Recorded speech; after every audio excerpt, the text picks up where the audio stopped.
it's Rickita, and I'm back with another video. So this is going to be episode 146 of Credit 101, and we're going to talk about debt negotiation versus settlement. Now, I want to let you guys know that both options basically is going to aim to reduce your debt burden. They involve different approaches and also potential impacts on your credit. That's really the biggest thing, because I want to still, like, even if I'm paying off debt, or for you guys, even when you guys are paying off debt, I still want you guys to preserve your credit if you can, because that is very, very important. And building your credit back up can be very, very hard if you're basically getting late payments and things like that. So the first thing is debt negotiation. Let's talk about that. So the main thing is they want to, a lot of times, adjust your terms. So they may negotiate like lower interest rates for you, extended repayment plans, or waived fees. In a previous episode, I don't know where those documents is at. Maybe I'll find the link for that one, but I put together documents where you guys can do this on your own. It was free. I was like a Google Doc that I made. You guys can download all the negotiation letters. Hopefully I'll find that link and put it down below in the description or in the comments, because it's going to be very, very helpful to you guys, because you can do this stuff yourself. And the goal is to remain current on your payments and avoid defaults and delinquencies. You don't want to mess up your credit.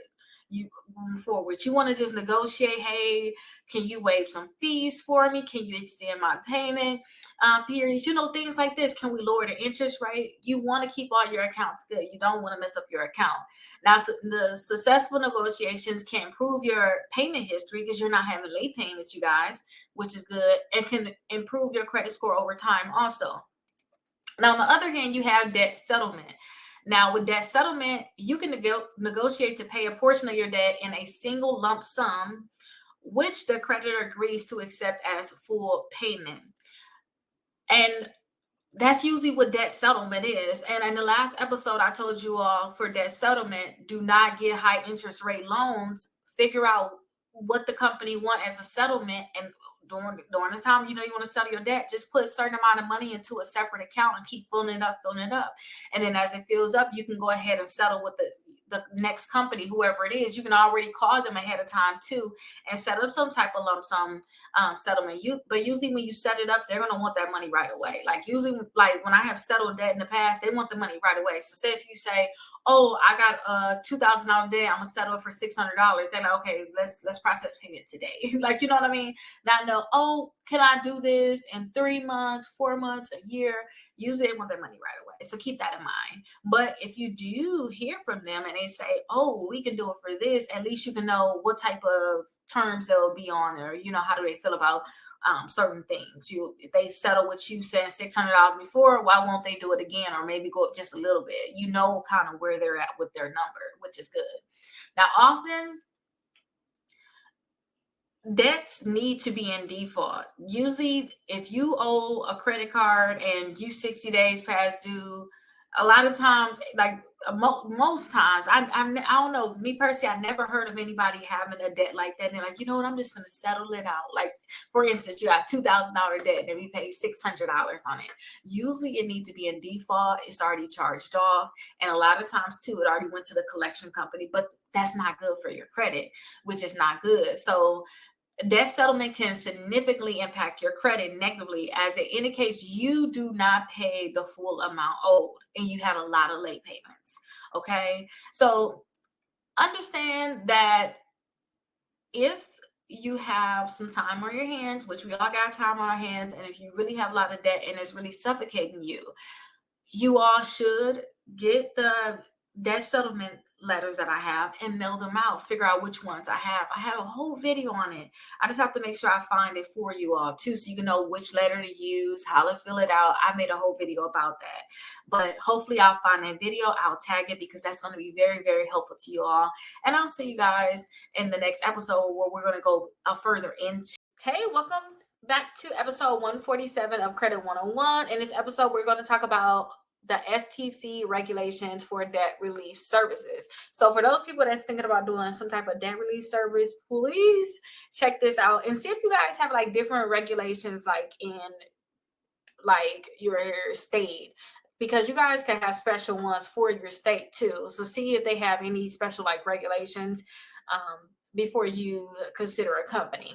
And then I think in the last episodes we talked about, how to, find a company, what to look for, what not to get. So the first thing is that they're prohibited for charging fees before they settle or actually reduce your debt.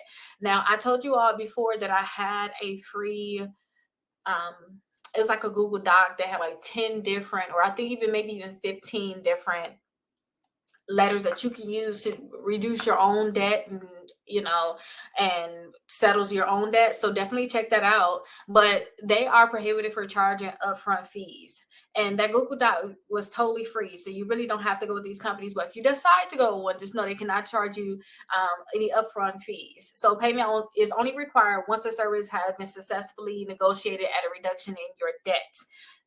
Once they do that, then they can charge you a fee for it.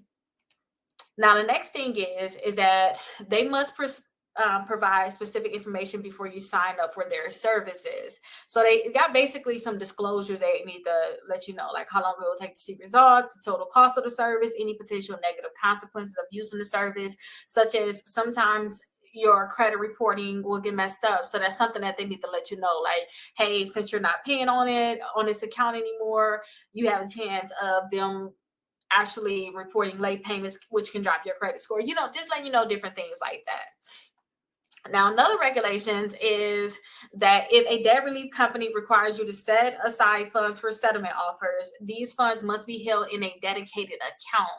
So they must be maintained at a financial institution. This is the part that I like, that you guys, these accounts must be owned by you, which allows you to withdraw the funds at any time. Because I just thought that these companies, a lot of times they just take the money and then they settle it. I don't know if the money is available that you could just take it at any time too, to use it for whatever, say if you don't want to settle anymore. But it must be free from any fees too, for the maintenance of the account by the debt relief company. So they're prohibited for making any false or any type of claims about their service that's not true, that they can't back up, basically. And they cannot mislead you about their success rate, falsely claim affiliation with government programs, and make guarantees about the amount of debt reduction or time it would take. They cannot guarantee, like, I guarantee this is going to be done in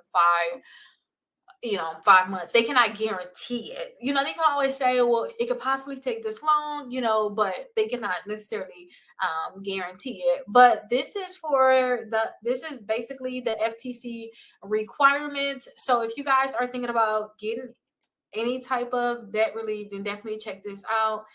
And then I'm going to talk about debt management plans and how they operate in the next episode. So definitely stick around.